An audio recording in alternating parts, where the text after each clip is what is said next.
एक औरत खचाखच भरी एक कसाई की दुकान में गई। उसने वहां दर्जनों तैयार मुर्गे लटके हुए देखे। वो उनके पास गई, एक टांग उठाई और सूंघी, दूसरी टांग उठाई और सूंघी, एक पंख उठाया और सूंघा। कुछ ऐसे वो एक के बाद एक चिकन को परखने लगी।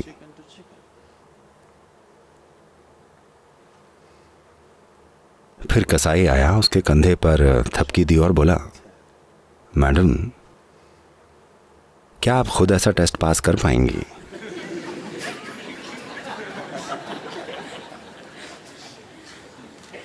नहीं कर पाएंगी।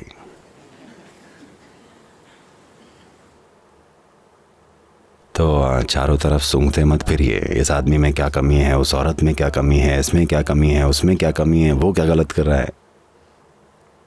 सभी से थोड़ी बहुत बदबू आती है। हाँ, हर पेड़, हर पौधे की जड़ें किसी न किसी तरह की गंदगी में होती हैं। सवाल बस ये है कि क्या वो खुशबू वाले फूल देता है? सवाल बस इतना ही है। अगर जड़ें बिल्कुल साफ होंगी तो उनसे कुछ भी बहुत बढ़िया चीज पैदा नहीं होगी। क्या हम रूपांतरण की प्रक्रिया से गुजर रहे हैं क्योंकि यही जीवन का स्वभाव है? क्या हम एक निरंतर रूपांतरण की प्रक्रिया हैं क्योंकि हर चीज है? धरती की हर दूसरी चीज लगातार रूपांतरण के प्रोसेस में है। क्या आप खुद एक रूपांतरण की प्रक्रिया हैं? ये एक बड़ा सवाल है। अगर इस सवाल के जवाब में आप एक बड़ी हाँ हैं तो बाकी कोई चीज मायने नहीं रखती। अगर आप एक ही जगह में अटके पड़े हैं, हर रोज किसी न किसी चीज में उलझे रहते हैं और खुद को धोखा देने वाले कारण ढूंढते रहते हैं कि आप क्यों अटके पड़े हैं, तब आपसे कोई उम्मीद नहीं बची है। आप इस धरती पर समय की बर्बादी हैं। जब मैं कहता हूं समय की बर्बादी, मेरा मतलब है जीवन की बर्बादी, क्योंकि आपका जीवन बस समय है। कोई और जीव जी लेता। एक भूले भटके इंसान से तो अच्छा होता कि एक टिड्डा खुशी खुशी उछल कूद लेता। हाँ या नहीं? आपसे 1,00,000 टिड्डे या तितलियां बनाए जा सकते थे आपके शरीर के वजन के हिसाब से। हाँ या नहीं? अगर आप दूसरे हर प्राणी से कुछ बेहतर नहीं कर पा रहे हैं तो जीवन सार्थक नहीं है, क्योंकि हमारा जीवन बहुत महंगा है। हाँ या नहीं? हम बहुत महंगे प्राणी हैं, हर मामले में महंगे।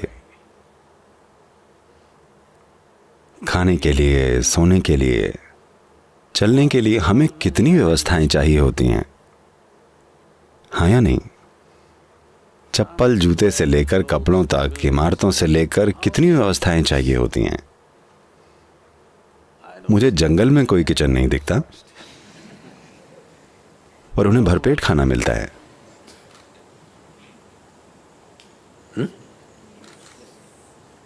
ना ही कभी अपने हाथी को जूते पहनकर घूमते देखा है। यह बहुत महंगा जीवन है। इतना खर्च होने के बाद इसे कुछ बेहतर करना चाहिए, दूसरे सारे प्राणियों से बेहतर कुछ काम। हमने एक प्रजाति के रूप में, मानव जाति के रूप में कई बुरी चीजें की हैं, कई अद्भुत चीजें भी की हैं, पर अपने हर बढ़िया काम के लिए हमारे पास दिखाने के लिए कम से कम एक बुरी चीज है, अगर और ज्यादा न भी हुई तो। आध्यात्मिक प्रोसेस का मतलब बस ये है कि आप हर रोज अपनी बुरी चीजों को घटाते जाएं। कोई बुरा विचार, कोई बुरी भावना, कोई बुरा शब्द, कोई बुरा काम हर रोज एक कम करते जाइए।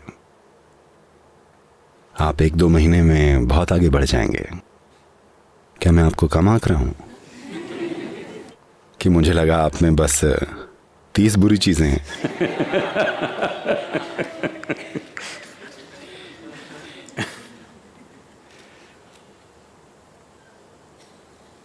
इंसान की सबसे बुरी बात यह है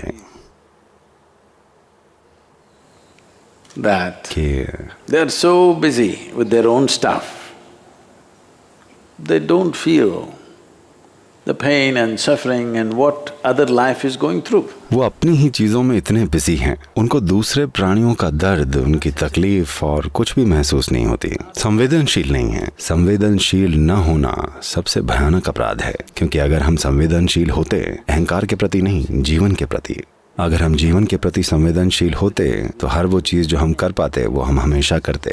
जो हम नहीं कर सकते उसका क्या कर सकते हैं? हम नहीं कर सकते बस, पर हम जो कर सकते हैं वो हो जाता।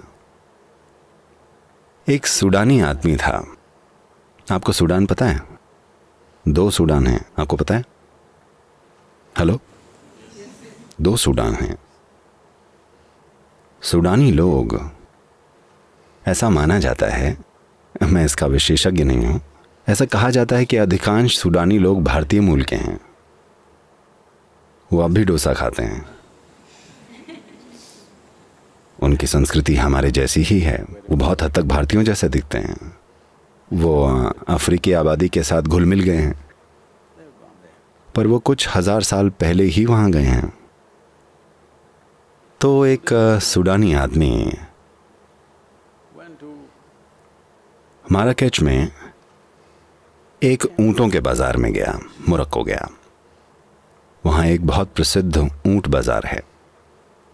एक ऊँट बाजार राजस्थान के पुष्कर में भी है। तो वो अपना ऊँट बेचने गया, तो उसने पाया बाजार में जितने भी ऊँट थे सारे के सारे उसके ऊँट से काफी बड़े थे। तो उसने चारों ओर देखा, हर ऊँट उसके ऊँट से बड़ा था। तब उसने बर्बर आदमी से पूछा। बर्बर एक जनजाति है। बर्बरता शब्द इसी जनजाति से आया है। वो बर्बर आदमी अपने बड़े ऊँटों के बीच वहां बैठा था। इसने पूछा, आपके ऊँट इतने बड़े कैसे हैं? और मेरे बमुश्किल आपके ऊँटों के आधे हैं। वो बोला, सीधी सी बात है, मैं तुम्हारा ऊँट देख रहा हूं, तुमने इसका नपुंसकीकरण या कैस्ट्रेशन नहीं करवाया है। अगर तुम अपने ऊँट को कैस्ट्रेट करवा दो वो बढ़ जाएगा। उसने पूछा, मैं ऐसा कैसे करूं? वो बोला, बहुत आसान है, 2 ईंट लो और ऊँट के अंडकोशों को फोड़ डालो और उसके बाद तुम्हारा ऊँट बहुत बड़ा हो जाएगा। क्या इससे दर्द नहीं होगा? उसने पूछा। वो बोला, बिल्कुल नहीं, मैं तुमको दिखाता हूं। और वो एक ऊँट लेकर आया, 2 ईंटें ली और अंडकोश फोड़ दिया। ऊँट दर्द से करा उठा और भागा। इस सूडानी आदमी ने पूछा, पर आपने बोला था दर्द नहीं होगा। अरे दर्द सिर्फ तब होता है अगर आपकी उंगली ईंटों के बीच आ जाए।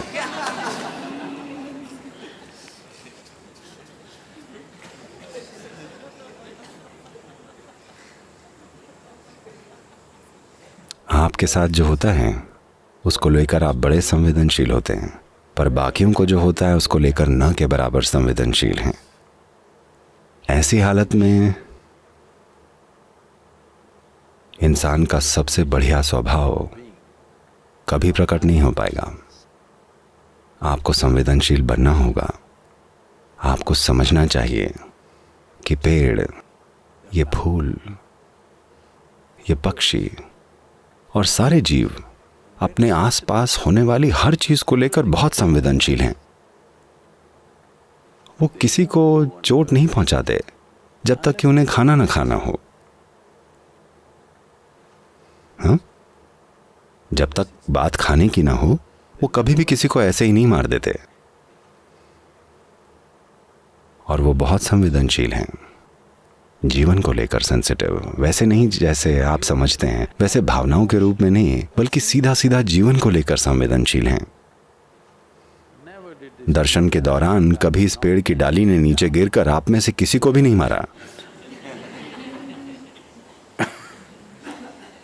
जरा देखिएगा, वो या तो भोजन के लिए या आत्मरक्षा के लिए मारते हैं, वरना कोई जानवर यूं ही नहीं मारता। तो इंसानों को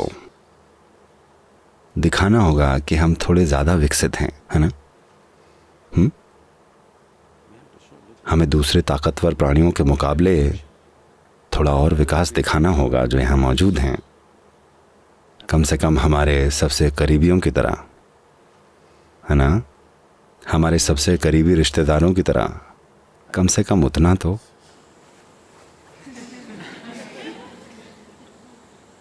हाँ, मैं जानता हूँ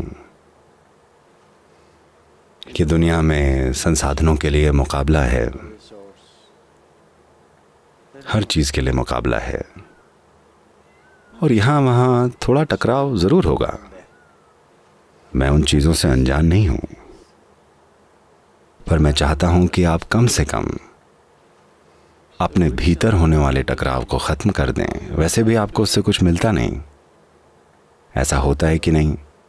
अपने आप हर मुर्गे को ऐसे सूंघ रहे हैं, पर आप उस टेस्ट में खुद पास नहीं होने वाले।